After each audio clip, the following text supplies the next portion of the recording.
President of these United States, Barack Obama.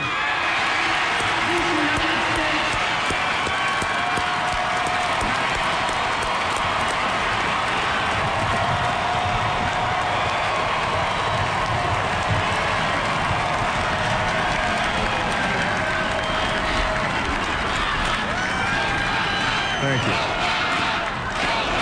Thank you.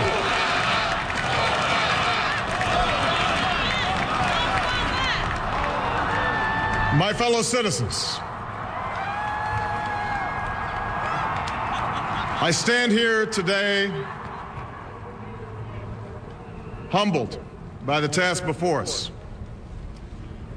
grateful for the trust you've bestowed, mindful of the sacrifices borne by our ancestors. I thank President Bush for his service to our nation.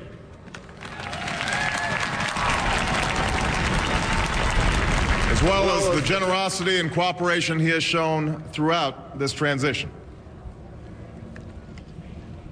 44 Americans have now taken the presidential oath.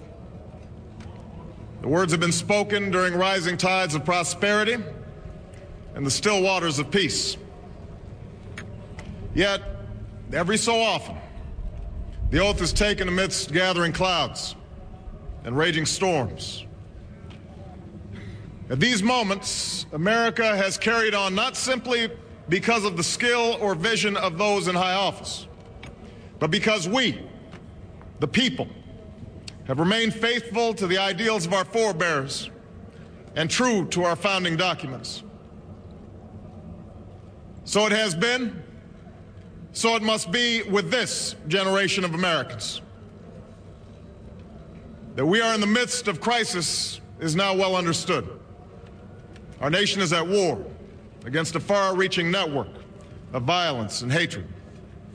Our economy is badly weakened, a consequence of greed and irresponsibility on the part of some, but also our collective failure to make hard choices and prepare the nation for a new age. Homes have been lost, jobs shed, businesses shuttered. Our health care is too costly, our schools fail too many, and each day brings further evidence that the ways we use energy strengthen our adversaries and threaten our planet. These are the indicators of crisis, subject to data and statistics. Less measurable, but no less profound, is a sapping of confidence across our land. A nagging fear that America's decline is inevitable, that the next generation must lower its sights. Today, I say to you that the challenges we face are real. They are serious and they are many. They will not be met easily or in a short span of time. But know this, America, they will be met.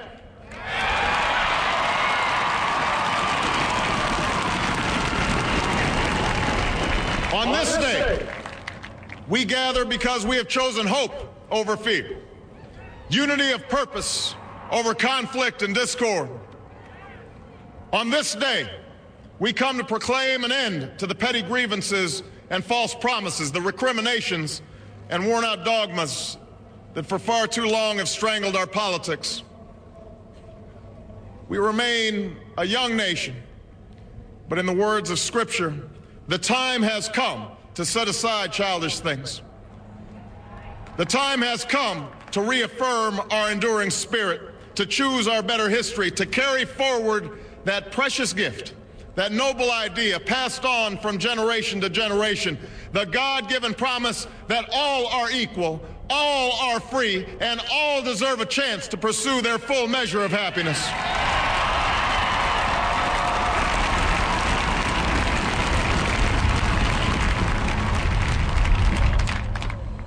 In reaffirming the greatness of our nation, we understand that greatness is never a given.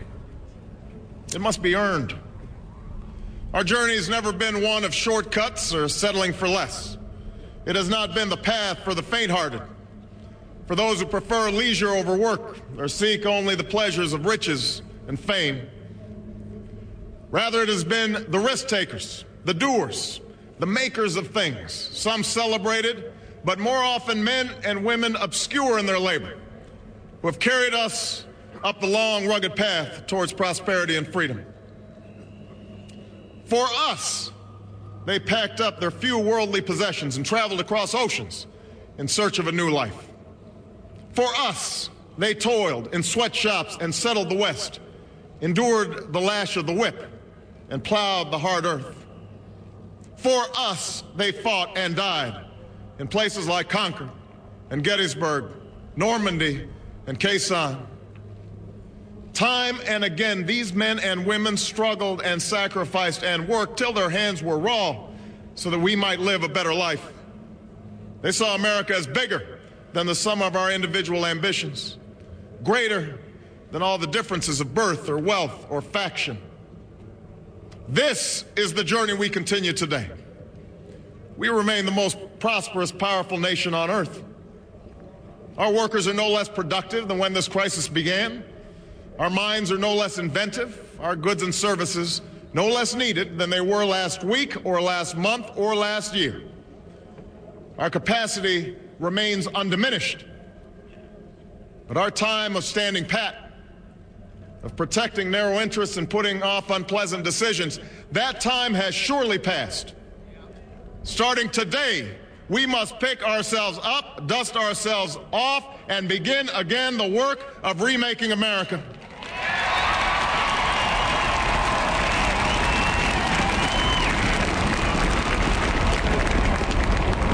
For everywhere we look, there is work to be done. The state of our economy calls for action, bold and swift, and we will act, not only to create new jobs, but to lay a new foundation for growth. We will build the roads and bridges, the electric grids and digital lines that feed our commerce and bind us together. We will restore science to its rightful place and wield technology's wonders to raise healthcare's quality and lower its cost.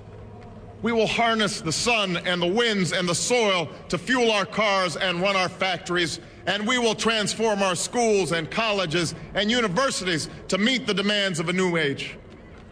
All this we can do. All this we will do. Now, there are some who question the scale of our ambitions, who suggest that our system cannot tolerate too many big plans. Their memories are short, for they have forgotten what this country has already done, what free men and women can achieve when imagination is joined to common purpose and necessity to courage. What the cynics fail to understand is that the ground has shifted beneath them, that the stale political arguments that have consumed us for so long no longer apply. The question we ask today is not whether our government is too big or too small, but whether it works, whether it helps families find jobs at a decent wage, care they can afford, a retirement that is dignified. Where the answer is yes, we intend to move forward. Where the answer is no, programs will end. And those of us who manage the public's dollars will be held to account to spend wisely, reform bad habits, and do our business in the light of day, because only then can we restore the vital trust between a people and their government. Nor is the question before us whether the market is a force for good or ill. Its power to generate wealth and expand freedom is unmatched. But this crisis has reminded us that without a watchful eye, the market can spin out of control. The nation cannot prosper long when it favors only the prosperous. The success of our economy has always depended not just on the size of our gross domestic product, but on the reach of our prosperity, on the ability to extend opportunity to every willing heart. Not out of charity, but because it is the surest route to our common good.